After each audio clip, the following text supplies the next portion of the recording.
So let's go through this, dear friends. Hope all you can see on the screen, right? You can thumbs up if you are able to see the screen. Is it visible for everyone? Yeah, thank you. Thank you, Rajendra ji. And what is the name? Akashic Records. Name looks familiar. It's a little bit of Sanskrit name. So it's so true that the Sanskrit language almost it is a universal language. It's the parental language. So not only in India, but it is across the globe. Even when we say this in English, Akashic Records, Akasha we know, it means space, sky, space. Now our scientists are exploring about how we can store the data in this just empty space. We already have cloud, the cloud memory. Not only hard disk, now we are storing everything in virtual space. So even whatever that we are discovering now and inventing now, it is the very ancient principles that were there. Akashic Records, this word is nothing but a vast library of information. If you enter into any university, you will find fantastic library. Any university, even in our universe, it's like a university, a big university. In our universe, there is also a library of information which is stored somewhere. It is the data of everyone, everything, all sentient beings, all 84 lakh creatures living on planet Earth. Past, present, future, everything is stored there. It is an Akashic library. So this is a definition, a beautiful definition that I found. Experiential body of that every soul has ever thought, said, and done over the course of its existence, as well as its future possibilities. So friends, let me stop sharing right now so that I can see you. So this is about Akashic Records. It's a Sanskrit word for information, the data of everyone that is stored in space beyond space. Even space, the definition of space here is very limited. But it is space beyond the space. Because I will share through some slides more, I'll throw more light on where this information is stored. What is this Akashic record? How can I open? What is the benefit of it? All that, let me share more about it. So in India, we know we have such a fantastic scripture, Bhagavad Gita. There's no the easiest, simplest, and the best scripture than Bhagavad Gita. It's the quintessence of all the Upanishads and Vedas. If we can't read all the Vedas and Upanishads, don't worry, but take Bhagavad Gita and read it. That's enough. That has all the information. So Lord Sri Krishna was giving all that treasure of wisdom to Arjuna. Arjuna was a seeker and he was having so many questions. Arjuna Vishada Yoga, he was always telling, this complaint, that everything is about his Vishada, his sadness, his sorrow, his suffering, he was telling, and his fear and all that. Lord Sri Krishna was so quiet. In the first chapter, he did not speak a word. He was just listening to what the suffering that Lord Arjuna was saying. Arjuna was telling about the suffering. But from the second chapter onwards, he opened his mouth. He had a nice conversation with Arjuna. He was questioning sometimes. Lord Sri Krishna was delivering all the wisdom, a beautiful wisdom. And, one of the slokas which I really, really resonate a lot at this point of time, I'd like to share with you is when Arjuna asked, Oh Krishna Paramatma, you say that you are there before before the sun god, sun that rises in the east. But I know you from childhood that I played with you. I know you. We are all relatives. We are family members. You are just few years ahead of me. But how can you say that you are before sun? Before even sun manifested, before sun existing, you were there. You know about the sun, and even much before sun, and many, many yugas and kalpas, you know. How? And Lord Sri Krishna was talking about reincarnation. He said, Bahuni me vyatitani janmani tava charjuna tanyaham veda sarvani natvam veda parantapa. In 5th chapter, shloka number 4, Lord Sri Krishna started talking about reincarnation. In every shloka, you find love karma, reincarnation, love karma, reincarnation. And he dispelled all the ignorance, lack of self-knowledge or lack of wisdom of Arjuna. He was throwing so much light. It means Lord Sri Krishna was telling in this sloka, Oh Arjuna, I know all my past lives, all my reincarnation memories. I know all your past lives. You have forgotten them. I remembered them. Come on, oh Arjuna, you also can remember. You also can wake up. Understand that you are the creature, the organism which don't die. After death, you will live. You come back again. Before you have come into this life, you were there. You lived in some other existence, some other lifetime. We have eternal lives, many lives. So, such wisdom that Lord Sri Krishna passed on to Arjuna and mankind. We can't ignore Krishna Paramatma is actually the highest mastery in the spirituality. We call whoever Atma reaches to the highest levels, Parama Atma. Otherwise, Mahatma, great Mahatma. But Krishna, we say, Paramatma. He is the supreme. He reached those supreme levels, like peaks of Everest, many multiple Everests.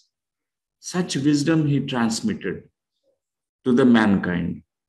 So, reincarnation, whether we believe it or not, it's so true. We don't need to even believe about law of gravitation. It works.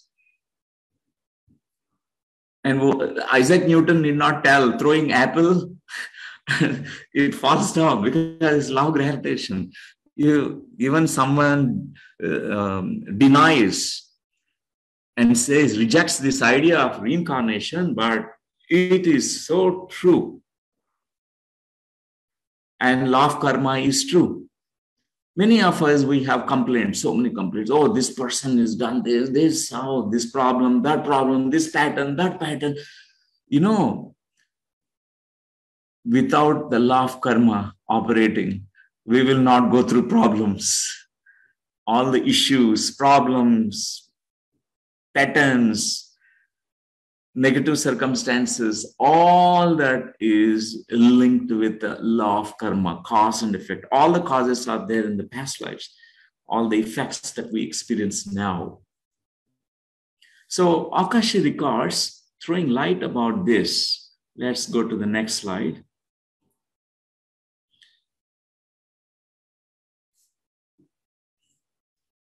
So Akashic Records are having many synonyms to this. Cosmic mind, it is called as Hall of Records, Hall of Knowledge, Hall of Learning, Book of Life. If you look into other religious scriptures, other spiritual traditions, they talk about Book of Life, a Hall of Knowledge. Egyptians, they talk a lot about Hall of Learning, Hall of Knowledge, Hall of Records, Book of Life. You open the Christian Bible, you know about the Book of Life there. They mention about Book of Life. After death, you go there, there's your Book of Life will be open. There you will have all the plus and minus. There's something called the Day of Judgment. So these are all symbolic. All the religions were speaking from, symbolic language. Book of Remembrance, it's also known as Book of Remembrance. Repository of Truth, Etheric Records, Anima Mundi, Soul of the World. It's a Greek word which was used. The Eye of God, the Infinite Mind, the Universal Mind. So different synonyms are used by different cultures, different spiritual traditions. And if you look at the historical aspects from the last 1 century, who popularized it a lot is Rudolf Steiner, comes from the Theosophical Society background. His teachers are H.P. Blavatsky's colleagues, or Blavatsky, Annie Besant, but he separated from them. He started the Anthroposophy movement. He was talking a lot about spiritual science and Akashic Records. And also Edgar Cayce, a great contribution, because I must talk a lot about Edgar Cayce today because phenomenal work he has done. I'll come back to that point a little bit later. And Buddhist writings, you find all these references about Akashic Records, Old Testament. So the enough information that is available about these Akashic Records. Edgar Cayce, when he was very young, he lost his laryngeal box, vocal cords, means he could not speak. There was some infection, laryngitis, something problem with his larynx. So he visited, doctors, but at the time there's not much of antibiotics that we have. So he was visiting several, or whoever those available, doctors. And he found one hypnotist. He went to one hypnotist. He said, you hypnotize people. You say that some of the subconscious things will manifest as some illness. So I have this problem. Can you cure me with suggestions? Give me some suggestions to subconscious mind so that I can speak well. So he says, I will teach you self-hypnosis. You hypnotize yourself. Then your subconscious will give you the remedy. You suggest your own subconscious mind. That's how he learns self-hypnosis. He put himself in a self-hypnotic trance kind of state. And instead of going into, remedy and all that, suddenly he started seeing past lives. He started channeling information. He became a channeler. He started speaking about his own remedy.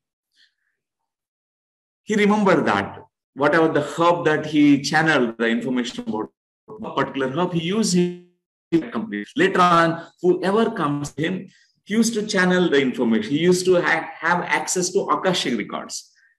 He has given in his lifetime 5,000, more than that, past life readings. Very accurate. And people got, after Akashic Records information is revealed, they were all right. One hematuria, person who has, urinating this kind of blood in the urine. So, and also someone with some kind of symptoms used to say, in the past life, you shed the blood of many people. Now your blood is coming out now.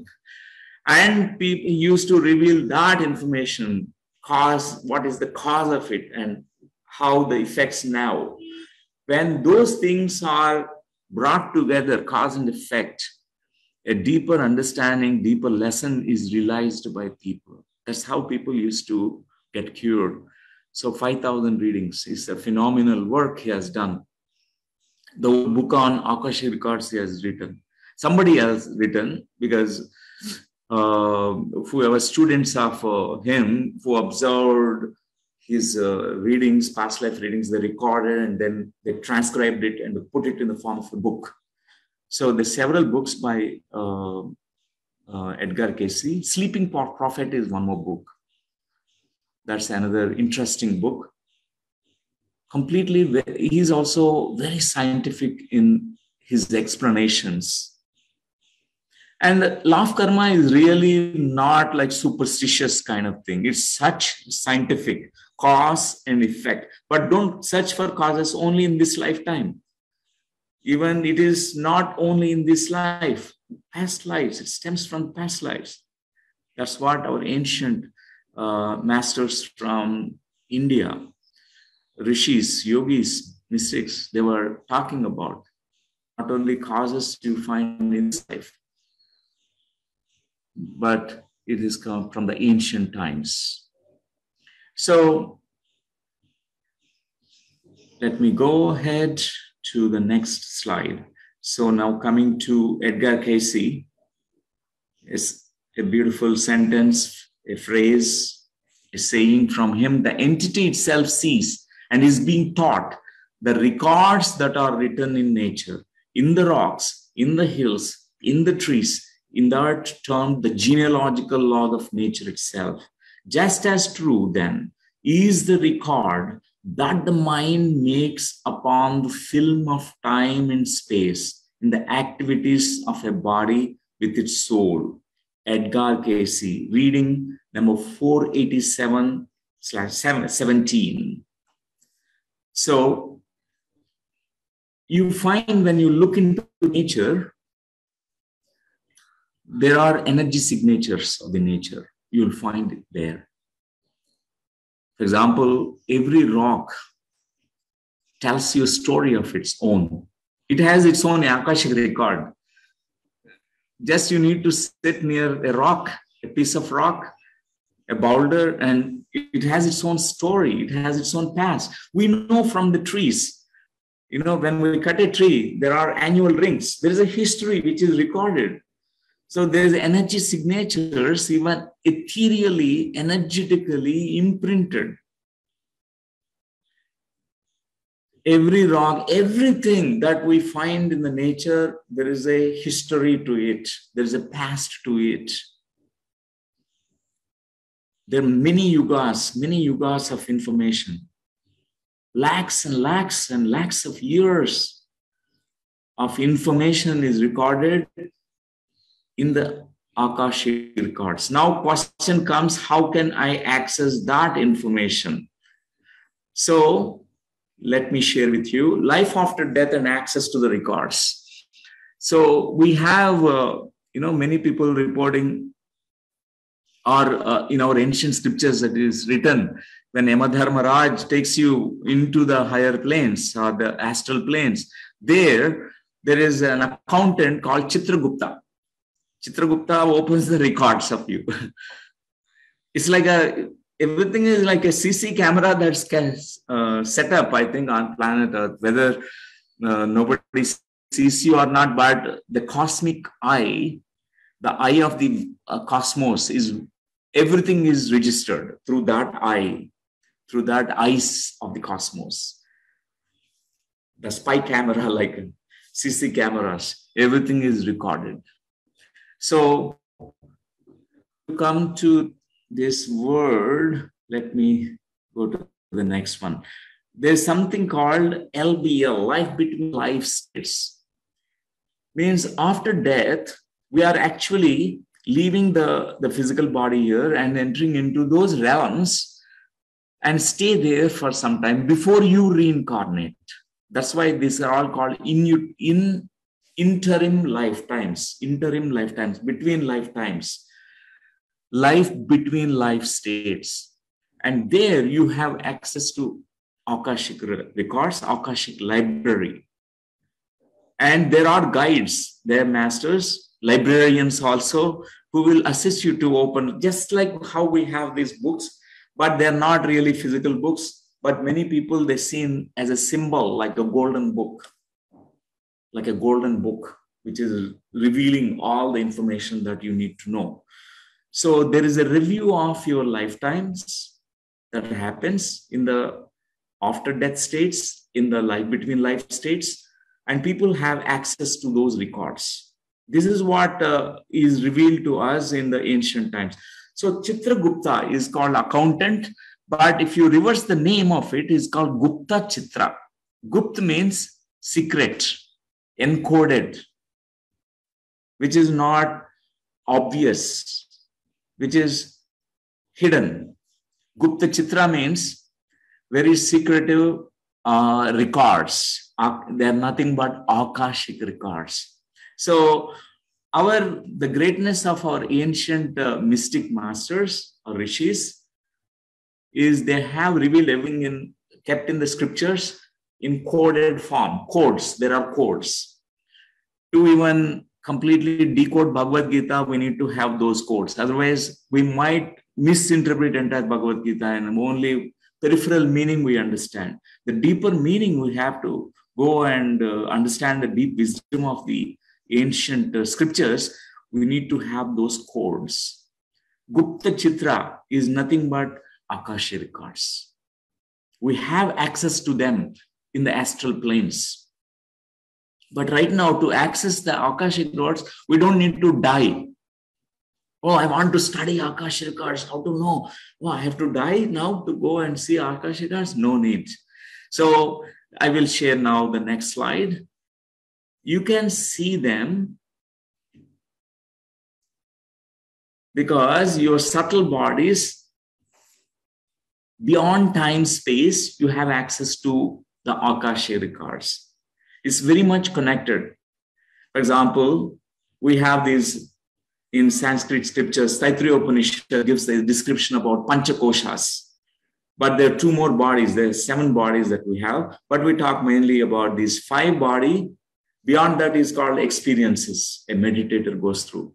So from the astral onwards, you have access to a little bit, a portion of Akashic records, access past lives information, but your own personal information of the past lives. Your own past lives you can explore when your astral body is fully opened, fully awakened. And causal body, your Karana Sharir. So this is the next higher body. With this, not only you access past, you also access future of your own individual past, individual future. But there's something called supracausal body. It is called Mahakarana Sharira, which you have access to not only your past lives and future lives, but even others' past lives and future lives, even the earth's past and future. It is like the Akashic records collectively you are accessing with supracausal body. So this is something fabulous because this is the information of the ancients. Our ancient masters kept everything in scriptures so that we always can go back to scriptures and find that treasure of wisdom.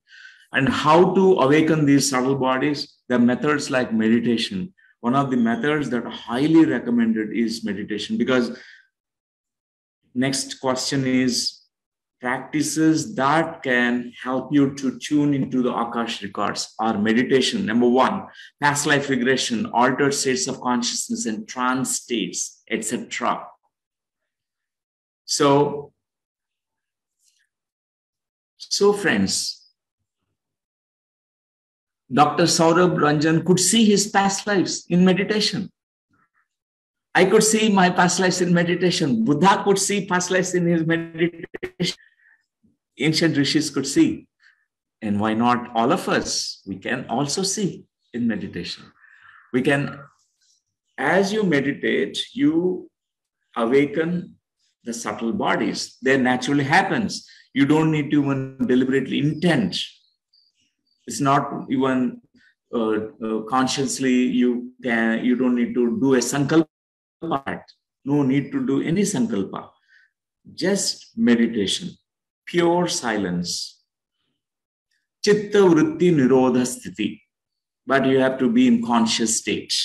Consciously stepping into that chitta vritti nirodha means thoughtless state. By watching your breath, the easiest key is anapanasati. When you observe your breathing, and at some point, all the waverings, thought forms in your mind vanishes. When your mind is empty, you access cosmic energy first. When the energy is saturating your etheric body, pranamaya kosha, then next your astral body will be awakened. All that energy will be utilized to awaken subtle bodies. Your energy moves up and it opens your third eye. You have access to wisdom. Without energy, no wisdom. First, our goal is to access energy. Not our personal energy. We have some physical energy. I'm not talking about that. But the energy which is making you, which can make you realize who you really are. That is called cosmic energy. That energy we only access in meditation practice. And when your third eye is awakened, when this energy is reaching to this place, your third eye, this can access Akashic Records because subtle bodies will be awakened, your causal body, supracausal body. Many meditators that I met, lakhs of meditators. Since last 29 years, I'm a practitioner of meditation. So I'm really so deeply immersed in this. I keep hearing many experiences of my co-meditators. So it's fantastic. 40 days, if you give it a try sincerely, 3 hours, 4 hours every day. One day you can do 8 hours meditation. And you will know you have access to Akashic Records. Second is past life regression. Because many, they can't open, their energy levels are not high. So then the method also is there. So I have been conducting past life regression workshops because that's my passion, to assist people to have access to past lives. In India, we train around 1,500 past life regression therapists who are actively, there are many, some of them here participating today on this talk. And they all work and assist, hold the space. Actually, in past life regression therapy, therapist is not showing you the past lives. They're holding the space for you. But holding the space, you'll be able to upgrade your knowledge, your energy levels so that you access Akashic Records, your past life memories. For example, someone is going through some financial troubles in this life. They always end up poor. They lose everything. Because in the Akashic Record, the past life, he was a monk in a monastery. He took a oath that, for spiritual path, enlightenment, I should not touch money. In that life, it is very important oath because many people can deviate and distract. But in this life, you are not a monk. You're not born in monastery. You have a family. You have to pay your bills. And now still that oath operates. Your O operates. unconscious contract you made to yourself in the past life. So Akashic record reveals that, oh, you made a contract, better release those unconscious contracts, unconscious oaths. It's not useful now. You have come in a different body, different time period, different life. So even many people, they have health issues, their contracts, oaths, and also the past life root causes, the many troubling relationships people go through. All that is victim-perpetrator dynamics. Somebody is a victim in this life, somebody is a perpetrator. They go on fighting with each other, revenge, and all that, multiple lifetimes. But ours is to find a solution to end these karmic cycles. That's most important. Not who is right and who is wrong, but instead find the truth. Akashic Records makes us go back home and to the truth, to know ourselves better, our multidimensional nature, how universal beings we are. We are beyond religion, beyond caste, creed, nationality. We are not even from, many of us, not from this planet. Many galactic systems are there. Elsewhere, life is there. So we understand what a beautiful multi-dimensional universe, multiverse we are living in by exploring Akashic Records. And now I open for some kind of questions we can take. And if you are interested, there is actually, we are going to have in Pune, a past life regression 2-day workshop will be there. And at our QLU campus, we call that Quantum Life University QLU, Art and Science of Past Life Regression 6-day retreat, 19th to 24th June in this year, 2023. And the emails, contact details are here. If you need to look at that information, you can browse through that. And info@qluglobal.org is the email. You find, if you visit the website, all the details are there if you want any assistance. There are our students who are also now master practitioners for practicing. If you're from Mumbai, there are regression therapists. Even Delhi we have, and Pune and Gujarat, different parts of the globe, we have trained masters. Even Bangalore, yes, Sabitaji, Bangalore, Pune also. So you can actually contact us. You will be, Harika posted the details, so you can contact, and our team members can give you the information that you need.